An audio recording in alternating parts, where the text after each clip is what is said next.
Voici Point Pleasant, un petit village de moins de 5000 habitants niché au creux des montagnes de la Virginie occidentale.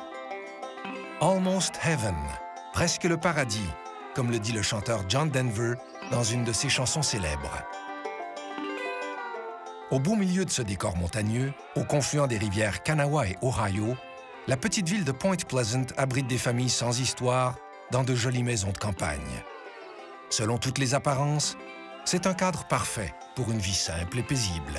Sauf que, dans les années 60, Point Pleasant bascule dans la terreur.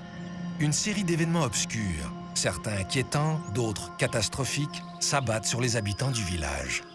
Au cœur de ces événements, une étrange créature ailée que plusieurs jurent avoir vue de leurs propres yeux. Depuis, Point Pleasant est devenu l'un des villages les plus visités des États-Unis. À longueur d'année, des adeptes de phénomènes paranormaux viennent pour tenter de comprendre ce qui a pu se passer ici il y a plus de 45 ans. We kept the kids in at night. We didn't allow them out. 6 to 7 feet tall, gray in color, large wingspan, 10 to 12 foot wingspan. 7 foot tall with a wingspan of 50 feet with glowing red eyes. 6 feet tall with the big wings and the red eyes, because everybody says there's red eyes. Like, you can't miss that detail. Those eyes, that's what hell did. It was just a red. A lot of people says it glowed. I don't know about that. I just know it was a red like you never seen red. One person thought it was a helicopter. It was so big. Another local guy here, he thought it was an airplane. Other people described it as looking like a giant moth because it didn't have a head like a human. It was more in and it had moth-like wings and so forth. Other people described it as, being very quick as far as flight. You know, it would appear and then it would disappear. My papa always said it was just a bird because he used to go out there all the time. But he said he saw something out there, so I'll believe him. It had a heel like we do, a heel and a long foot out with toes and claws on the end of the toes. It had a neck like we do that holds a round type head. It had a nose like we do, and I saw 2 holes that you breathe out of. Tout ceci se passe au milieu des années 60. Une centaine de personnes prétendent avoir vu une créature mi-homme, mi-papillon aux yeux rouges étincelants traversant le ciel. Durant 2 ans, les témoignages se multiplient. À partir de ce moment, la vie à Point Pleasant change à jamais. Well, Point Pleasant, as it is today, is a very simple. It's a simple place. And back in the 60s, it was even more so. You had hardworking Americans, farmers, and people like that. They really didn't take stock into monsters or UFOs or anything like that. They worked long days and hard days, and they were down-to-earth, practical people that went to church on Sundays. This isn't something that they plotted or planned. It's just something that happened and they couldn't explain it. And even today, all these years later, it's still a mystery. Some of those Mothman witnesses, became very, they suffered nervous breakdowns and mental issues and things, and totally different people as to what they were beforehand. Over the years, they never could come up with a viable answer as to what happened or what they experienced. Now, a lot of people in the town getting thought messages, so they said, saying that something was going to happen. Some people were even having physical effects, like their eyes getting swelled up and red and so forth for no particular reason. In fact, I think a lot of people that had up-close encounters of this Mothman creature said that their eyes got inflamed and what have you. It could have been like an angel of death or an omen. Like the personification of an omen coming to warn people that something terrible is going to happen. La tension monte d'un cran à Point Pleasant lorsque certains affirment que la créature mystérieuse n'est pas là par hasard. Sa présence annoncerait l'arrivée d'une malédiction. When the bridge fell, it actually tilted to the right, came back up, and then just went down. That is, instead of a collapse like sometimes we see on TV or in pictures, the eyewitnesses said that it actually went to the side, then came back up and went down.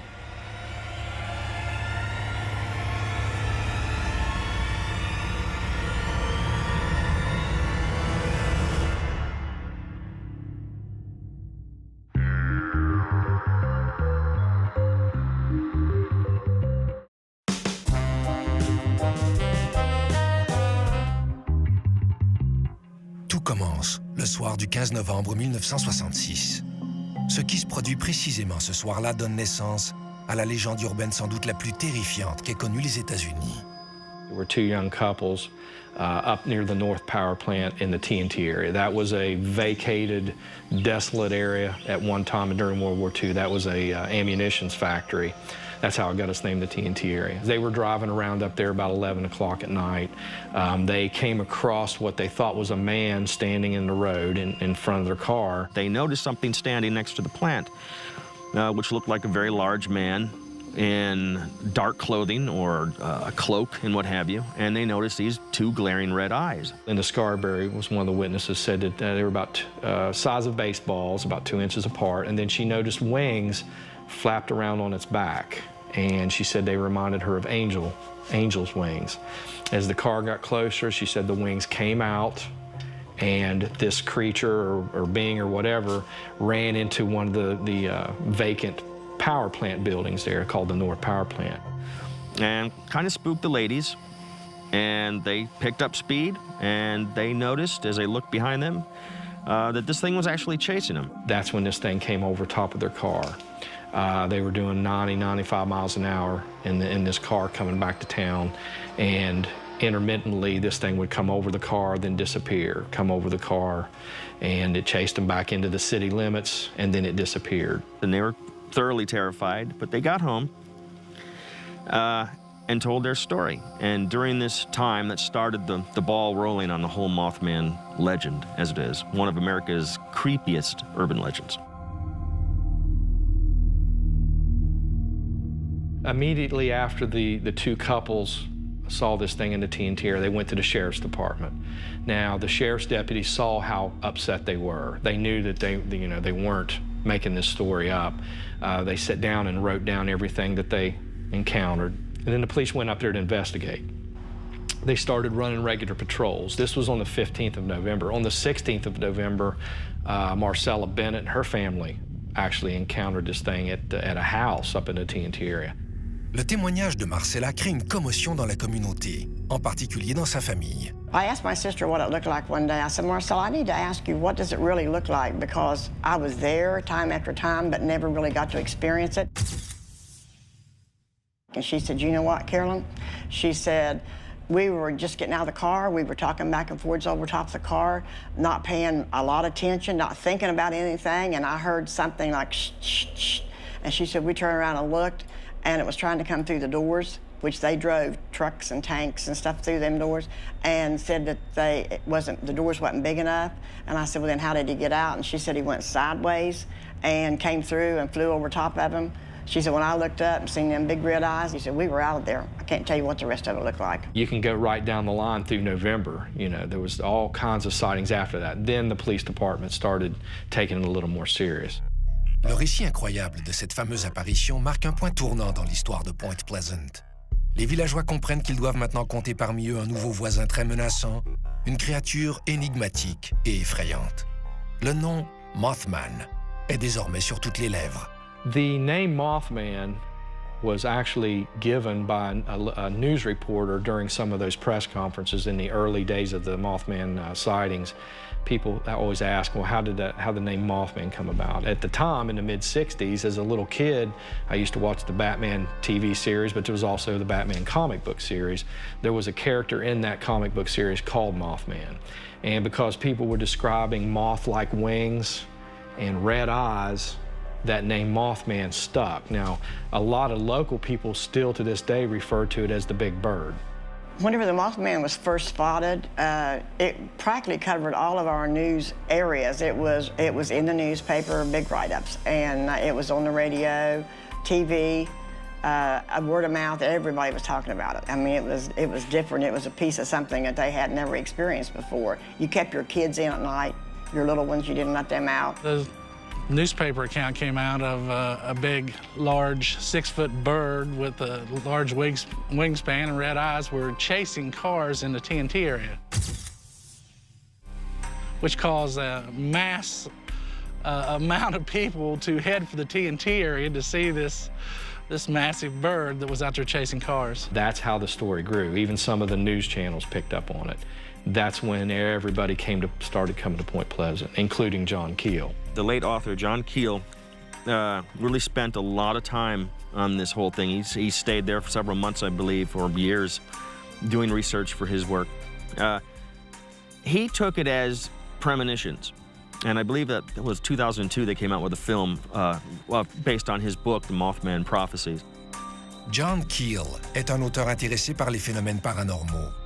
En 1975, après son passage à Point Pleasant, il publie un livre qui rassemble les plus incroyables témoignages sur les apparitions de la créature ailée. When the Mothman was here, things that happened, and it was a little different, and people were scared because, you know, you're a little scared of what you don't know. And they didn't communicate with him, didn't know if he was going to hurt anybody. He didn't hurt anybody, but there was an animal killed, but it could have been a coyote. But you didn't know what was going to come up. And people was a little nervous. During the Mothman sightings here in Point Pleasant, they would not let some of the children out for recess because the people didn't know what this thing was. They thought if it was a big bird, it could come down and pick up a little kid and take off with them. So that's how paranoid some people were when all this was going on. It was called The Bird, where a location where a lot of people were seeing the Mothman, known as The Bird, was the North Power Plant, and it was generally known as the Birdhouse. I think it was tore down in the early 90s. It was deemed a health hazard, and they did tear it down, which is kind of a shame because it would be like a great landmark. We went up there looking for the Mothman all the time. Don't know what we'd have done if we'd have found him. I wished I could have said, yes, this is what it looks like. But, you know, it was something to do, and you're curious. And we went, but we had carloads. He wasn't going to come out when we were there. Certains ont peur, d'autres exigent des preuves, plusieurs continuent leur routine comme si de rien n'était. Mais Mothman devient un sujet de fascination pour l'ensemble de la population de Point Pleasant. Quelle est cette créature? Et pourquoi s'est-elle cachée dans une usine désaffectée? Les événements à venir fourniront peut-être des réponses à ces questions.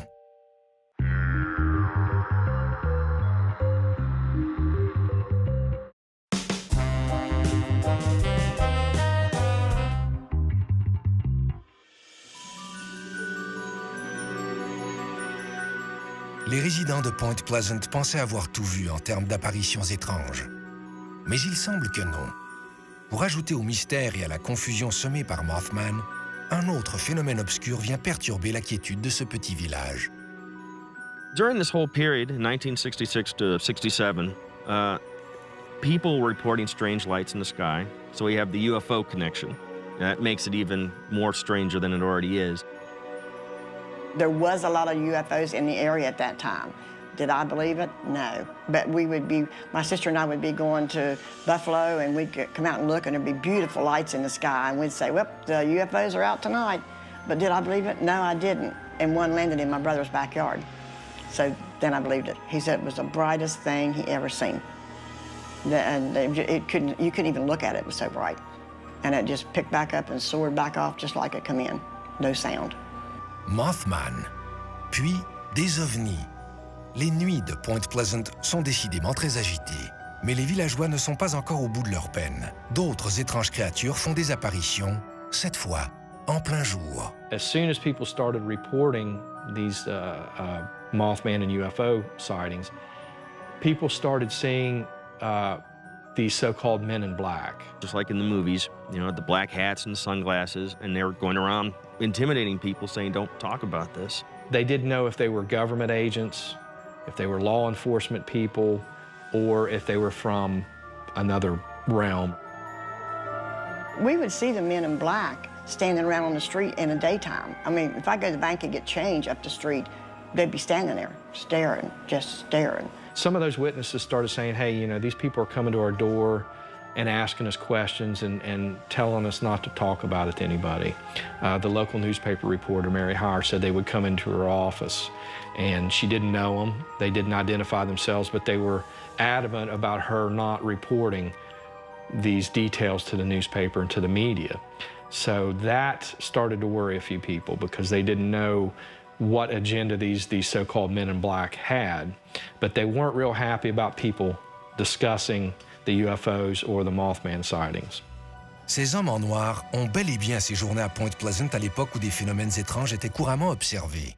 Mais qui étaient-ils? Pourquoi sont-ils venus ici? À ce jour, le mystère entourant cet épisode demeure entier. My brother wanted to come up to the TNT area to look for the Mothman because we'd heard about it that day in school. And we weren't within, I'd say, probably 2-3 blocks when my brother looked and saw something beside the car on my side of the driver's window. So my brother slammed on the brakes, and when he did, the car kind of turned sideways a little bit in the road. And when we did, that thing just stopped and jumped right onto the hood of the car. And it's just like we were just frozen in time for about, I don't know, 5 seconds, 5 minutes, 10 minutes, I don't know. Well, it looked through the windshield at us, and we looked at it through the windshield. After it left, my brother turned the car around and we went straight to the sheriff's department in Point Pleasant. Le lendemain, les militaires bloquent l'accès à l'usine d'explosifs. So we went back up to the TNT area. There was 2 or 3 people standing over there on the side there talking to other military personnel, but they were in suits. So one of them come over here to the car and he just put his hands on the window. He said, "You were told to leave, now leave." Les résidents sont plus inquiets que jamais. Les choses semblent se corser. Ils savent que les militaires ne se déplacent que pour des motifs sérieux. Mais que cherchent-ils à Point Pleasant? Là encore, le mystère se creuse. One of John Keel's books, he talks about, it may have been actually might be Mothman prophecies, he talks about window areas, which are like parts, like areas of land or some, like in various places around the earth and the globe, that they're more akin to like paranormal activity. And I think that's what Point Pleasant is. There were several people, including John Keel, that was receiving prophecies for future events, some of which came true, some of which didn't. There were strange phone calls, and some of these calls involved voices that were giving these prophecies.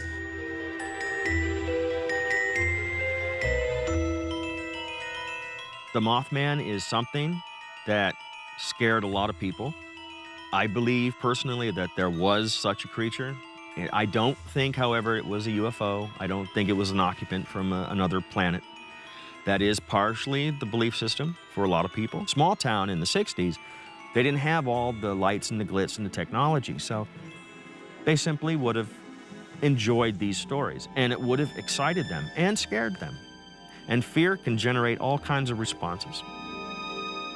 Dans une quête désespérée de réponses pouvant les éclairer, des résidents trouvent une explication dans des légendes amérindiennes. Some people felt that that went back years ago to an Indian curse that was bestowed on the town of Point Pleasant by an Indian chief Cornstalk. What happened was Chief Cornstalk and his son both were murdered over a land dispute with some settlers. And the story went that up on his dying breath, he cursed the town of Point Pleasant for the next 200 years. Some people do believe that. But Chief Cornstalk did exist, his son, and they both were killed. Now, whether or not he did put that curse on the town of Point Pleasant remains a mystery. Of course, everything that happened, if we had a wreck happen, it was either Cornstalk or Mothman.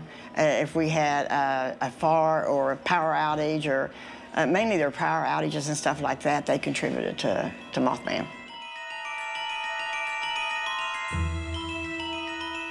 As far as the Mothman goes, I believe it's just something we haven't discovered yet, or something that did exist and may have died. It's something natural.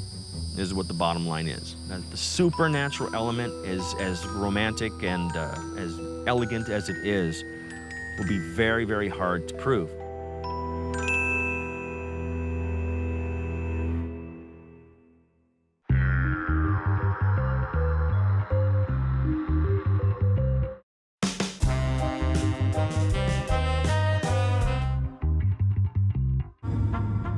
Autant d'événements inexpliqués ont de quoi laisser les résidents de Point Pleasant perplexes.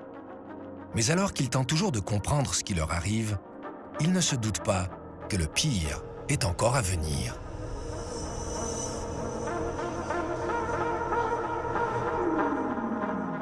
In November of 1966, the Mothman sightings began, the UFO activity, the men in black.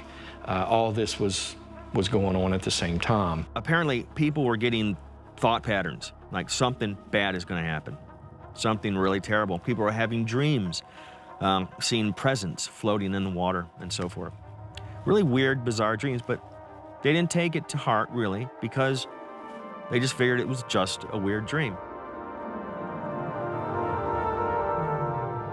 In December of 1967, December 15th, the Silver Bridge, which was a 40-year-old bridge right here in downtown Point Pleasant, collapsed on a Friday evening during rush hour, killed 46 people.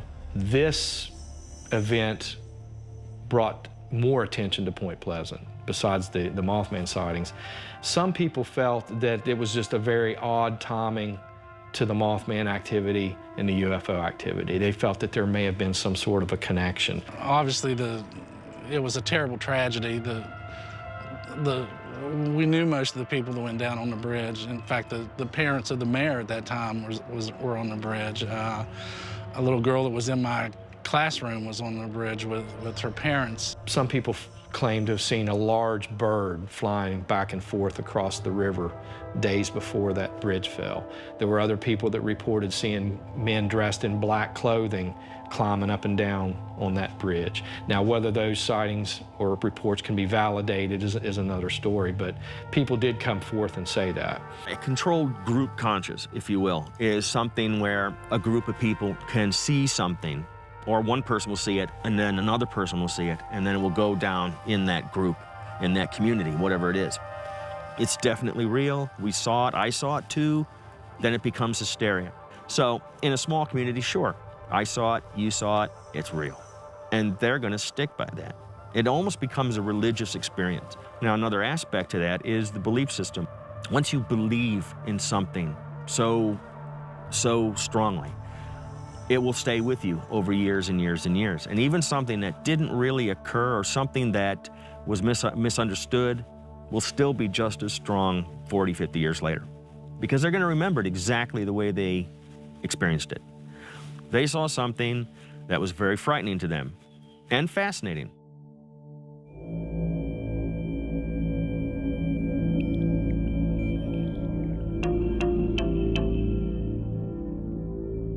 A lot of those people were not real thrilled about seeing it. They didn't, some of them would not even go out at nighttime. They became reclusive.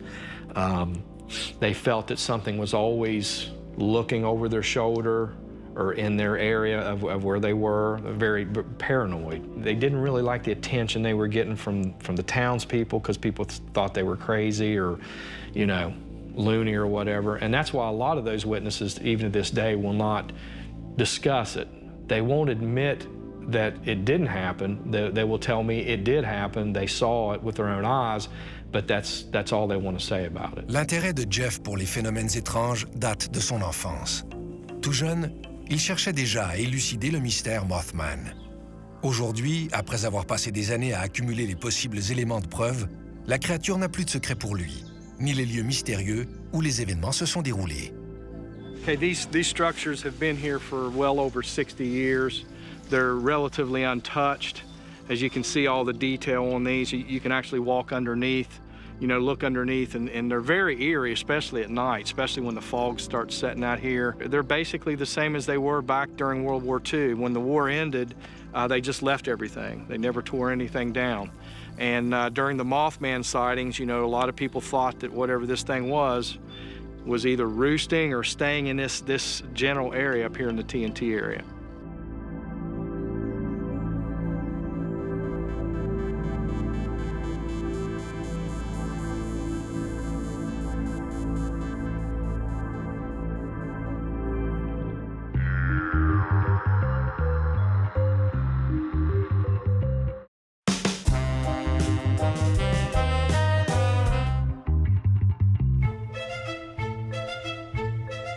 La tragédie du Silver Bridge est le point culminant de la série d'événements qui secoue Point Pleasant depuis 2 ans. Pendant que des explications très rationnelles tentent d'éclaircir les circonstances de cette catastrophe, certains y voient un lien direct avec les apparitions mystérieuses. Some people say that the Mothman had something to do with the Silver Bridge falling. My answer to that is the Silver Bridge fell because of a cracked eye bar. There was one eye bar that was prior to the Ohio Tower on the bridge. It cracked, and that is what caused the bridge to fall. Now, the 13th pin, strangely enough, that held the bridge together, and scientifically speaking, or engineered from an engineer's point of view, when they did tests on the bridge after the accident, after it collapsed, they said that it was no wonder it didn't collapse earlier. It was old bridge, it was out of date, it needed to be changing. That's a matter of record.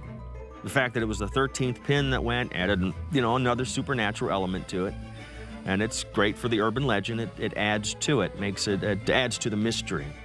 There are other people who say that the Mothman was sort of an omen of the bridge falling. I don't know where they got that idea. Well, in the 60s, they had very poor, or it was just neglect in their disposal of some of the byproducts of that TNT factory. So it got into the aquifer. The aquifer is the main water source, and they would have used it. And even though they may have had purification processes, which I'm sure gets out a lot of the pollutants and carcinogens and what have you, some of it may have gotten through and may have caused a hallucinogenic effect. If the ground was saturated with some kind of unknown pollutant that caused a hallucinogenic effect, and you saw a true-life cryptozoological cryptid creature, you're going to start seeing all kinds of different things. And what is going to be totally natural to a biologist or an ornithologist or something like that, even with their amazement, to people like you and me who's never seen these things before, it's going to be frightening.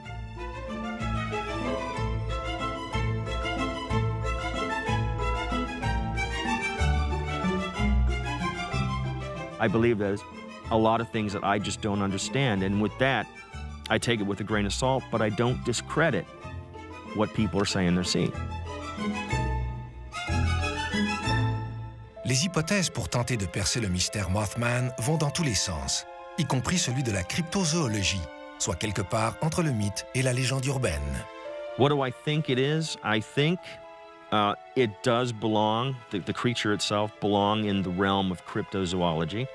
I think that crypto meaning it's something different, something out of place, not natural to be found. And every once in a while, nature spits out something that shouldn't be there. And I think this is one such case. There were several eyewitness descriptions and accounts of some of these Mothman sightings that pointed towards the possibility of it being maybe a thunderbird or a prehistoric bird. I had actually talked to one lady who saw it in daylight in the TNT area, and she described it as a prehistoric bird. Some people felt that the Mothman may have actually been a thunderbird or something extinct. It's like any other crypto-type monster, like the Bigfoot legend, or in the state of Florida, the skunk ape, or something like that. Many people say, yes, absolutely exist. We've seen it. We don't know what it is. Why aren't we catching these things? You would think they would leave some kind of evidence. Well, what about a body? Anthropologists and archaeologists, they need these things, empirical data, to believe in it. And without that, it's going to remain in the realm of folklore or myth. D'autres hypothèses penchent du côté de la transformation de la nature par des substances radioactives. I wish there were a lot more supernatural creatures. It would make life more interesting. But I think in this case, it was just something that existed, does exist still, and occasionally came out of there. He could have been mutated. It could have been mutated by that particular area, which was the grounds are poisoned. They still are even to this day. The EPA is trying to clean that up. Sometimes, like if you remember the old bee monster movies, you know, they got radiation or something that gets gigantic and what have you. In most cases, radiation just kills, pure and simple. But every once in a while, it alters DNA, it alters growth patterns and so forth in plants and in people. You know, after World War II, you can find all kinds of different effects from radiation for those who survived. Frightening effects that make humans look non-human. So this could happen in nature too. And I think that's also a credible possibility.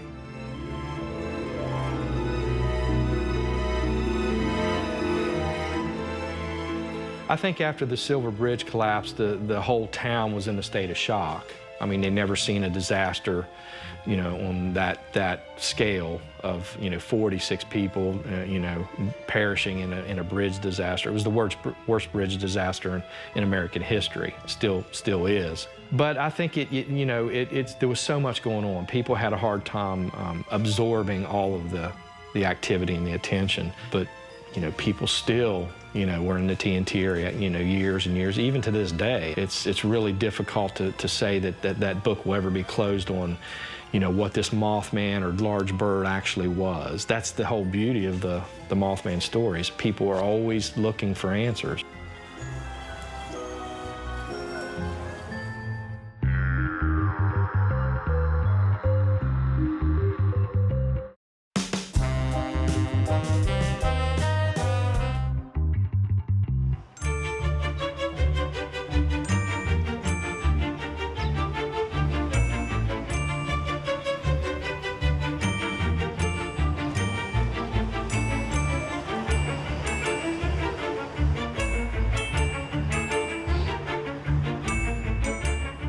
Mothman will probably always be around. I think the idea of this creature will always be around. It may indeed be something from the realms of complete supernatural, and it may blow our socks off someday by presenting itself. Maybe it is an alien life. I can't discount that. My personal belief system is that it's just a misidentification. It's a great story, though. I think if 20 years ago, somebody would have came forth and said, this is what it was, here's the proof, here's the documentation, book closed, you know, we wouldn't be sitting here right now. We just don't know until it dies in the woods and the forestry department picks it up and it becomes news and it goes in the classroom school books. It's going to remain the monster that we know it is today. Que les gens y croient ou non, qu'ils en aient peur ou non, qu'ils méritent une place ou non dans l'histoire officielle, tous sont d'accord sur un fait. Mothman a apporté non seulement la prospérité à Point Pleasant, mais aussi la célébrité.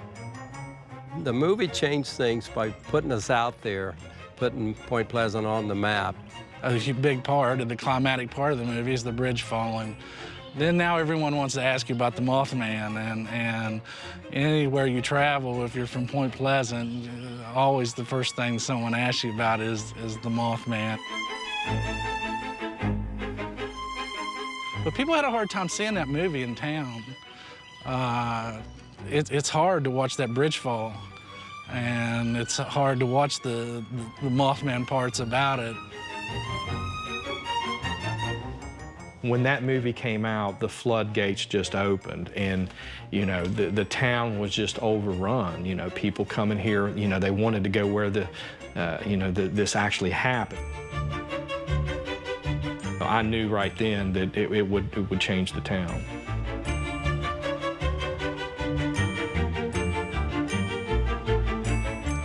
But you know, whether you believe in the Mothman or not, it's done a lot for Point Pleasant.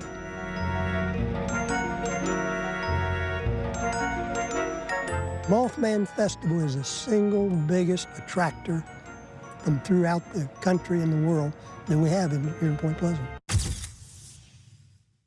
You can't drive down Main Street because it's full of people. And they come from all over the world. We've had people from China, Australia, Japan, England. They come from every place to come to this Mothman Festival. After the movie, The Mothman Prophecies, came out, Jeff and Carolyn Harris came up with this idea that we should have a festival each year to bring all of the people that would be interested in something like that.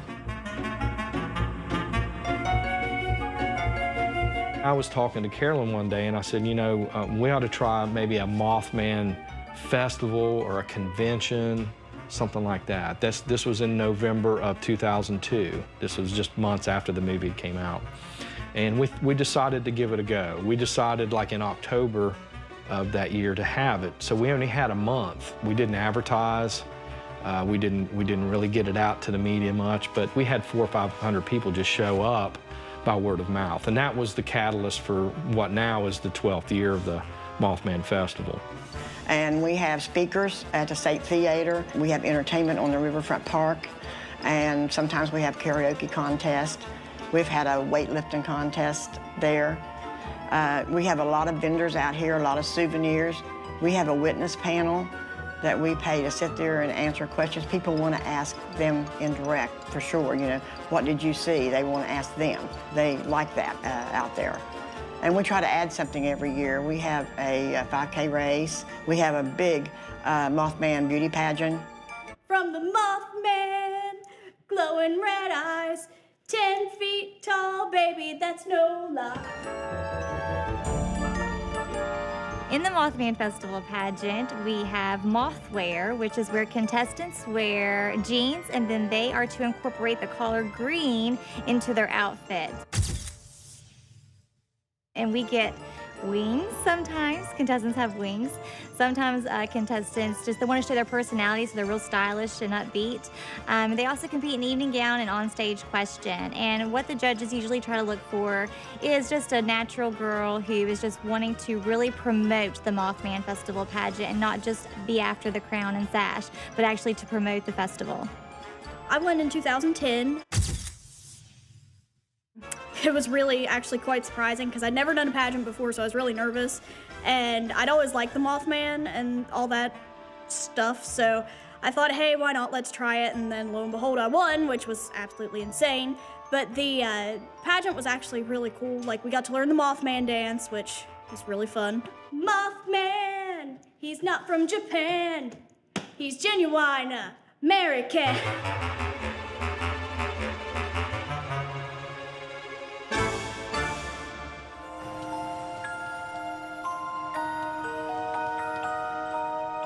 People come from all over the world, literally, and that's why we call it the world's only Mothman Museum.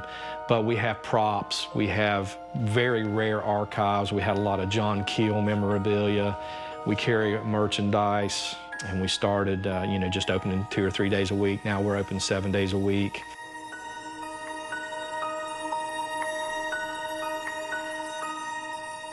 And we're knowledgeable. People want to come in and ask us questions. We show documentaries and things like that. I really enjoy being a tour guide. I meet people from all over the world. It's really cool. We can take them up TNT area, let them see everything as far as different sites of Point Pleasant, tell them different stories that I've been told throughout the years about the Mothman and all the different encounters with him. Stories I've actually heard from the eyewitnesses themselves. Then we get out and we check out the igloos and look at the first, where the first sighting was. It's really, really entertaining. I enjoy it. Les igloos sont en fait des dômes en béton armé où on stockait des munitions à l'époque de la Deuxième Guerre mondiale. Although there were never really actually any Mothman sightings reported in the igloos, it's still a fascinating part of the history of the TNT area. As you can see, the 4-foot thick walls. A lot of paranormal groups frequent the igloos because they want to try to catch the orbs and different pictures and things like that. So it's a vital part of the Mothman history, and I think it needs to be researched a little more.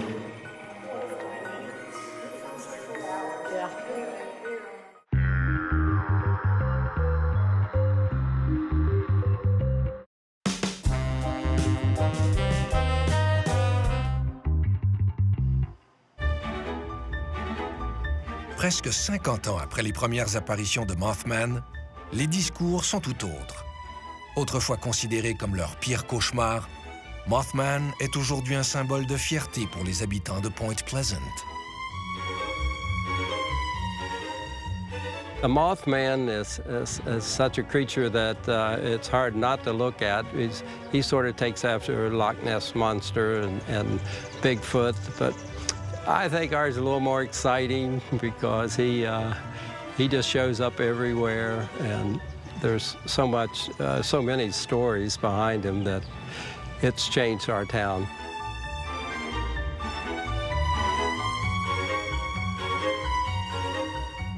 One of the main attractions here in downtown Point Pleasant is the world-famous Mothman statue.